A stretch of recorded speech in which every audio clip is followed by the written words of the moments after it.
अस्सलामुअलैकुम दोस्तों, मैं हूं मोहसिन अली वारसी। दोस्तों, मुज़फ़्फ़र शाह में माफ़ी और सब्र के नायाब मयार थे। इसी फितरत की वजह से आपको हलीम का लक़ब मिला। हलीम लफ्ज़ अल्लाह के 99 नामों में से एक नाम है। आपके वालिद सुल्तान महमूद शाह बेगड़ा आपसे बेहद मोहब्बत करते थे। आपकी परवरिश अच्छी तरह से हो, इसका बखूबी इंतज़ाम किया गया था। आपने बहुत अच्छी तालीम हासिल की थी।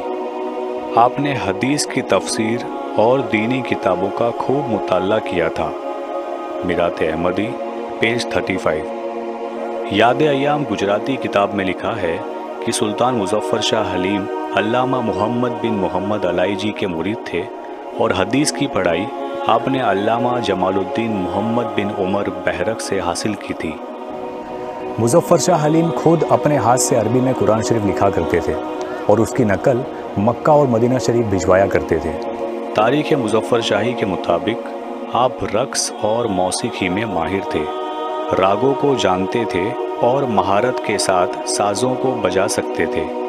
आप सूफियाना शायरी भी लिखा करते थे। आप अस्करी अमूर में भी बहुत माहिर थे। आप तलवार चलाने में, नेज़े फेंकने में और दीगर तमाम अस्करी सरगर्मियों में बहुत माहिर थे।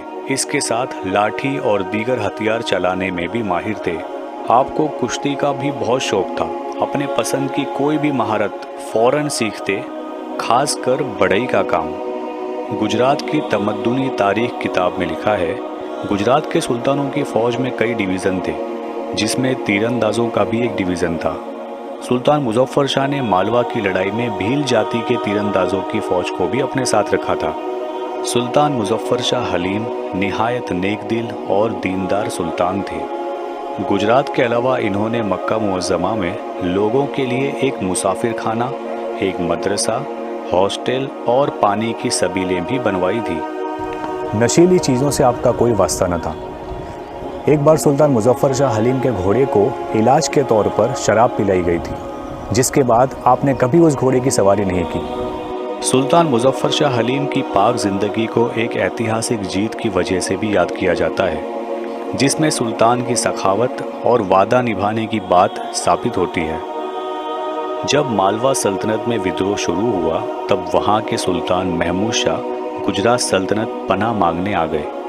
सुल्तान मुज़फ़्फ़र शाह हलीम ने मालवा के सुल्तान महमूद शाह को न सिर्फ पनाह दी, बल्कि उनका राजपाट वापस दिलाने का वादा भी किया।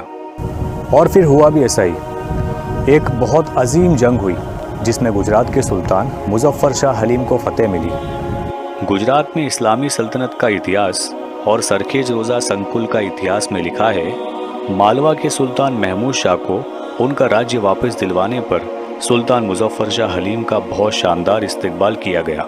मालवा के सुल्तान के जनान खाने की सारी ख़वातीन गुजरात के सुल्तान के खैर मकदम के लिए आई थी। उस वक्त सुल्तान मुज़फ़्फ़र शाह हलीम ने अदब के साथ अपना सर झुकाकर फरमाया, नामहरम ख़वातीन को देखना गुनाह है। इस बात पर मालवा के सुल्तान ने कहा, ये सब आपकी मिल्कियत है और हम सब आपके ग़ुलाम हैं, इसलिए इन तोहफ़ों को कबूल कीजिए। जिस बात के जवाब में सुल्तान मुज़फ़्फ़र शाह ने कहा, अब इन सबको पर्दे में जाने का हुक्म दीजिए, और अब वहीं से वापस लौट गए। इस वाक़ये से सुल्तान मुज़फ़्फ़र शाह हलीम की पाकीज़ा ज़िंदगी के बारे में पता चलता है। अपनी सेना के साथ जीता हुआ राज्य किसी को तोहफे में दे देना, ये कोई छोटी बात नहीं है। सुल्तान मुज़फ़्फ़र शाह हलीम के वक्त में खेती काम में बहुत तरक्की हुई।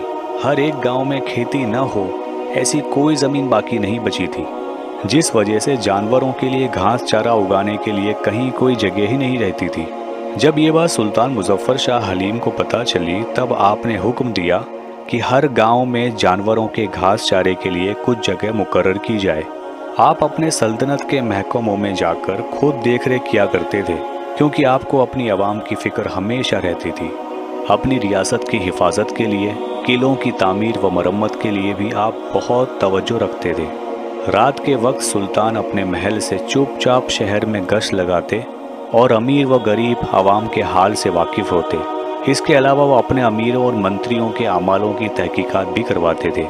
फ़ौजी कैंप में जाकर फ़ौज क्या बातें करती है वो सुनते और जो भी जिसकी परेशानी होती उसे दरबार में दूर करते। सुल्तान मुज़फ़्फ़र शाह हलीम की वफ़ात के करीबी दिनों में जब बारिश नहीं हुई तब अपने परवरदिगार की बारगाह में सुल्तान ने दुआ के लिए हाथ उठाए और रोते हुए कहा, या परवरदिगार, अगर मेरे अमालों का बदला तू मेरी आवाम से ले रहा है तो मुझे इस फ़ानी दुनिया से उठा ले, लेकिन मेरी इस चहीती आवाम को खुश्कशाली के पंजों से बचा ले, क्योंकि मुजफ्फर अपनी आवाम को भूखा नहीं देख सकता।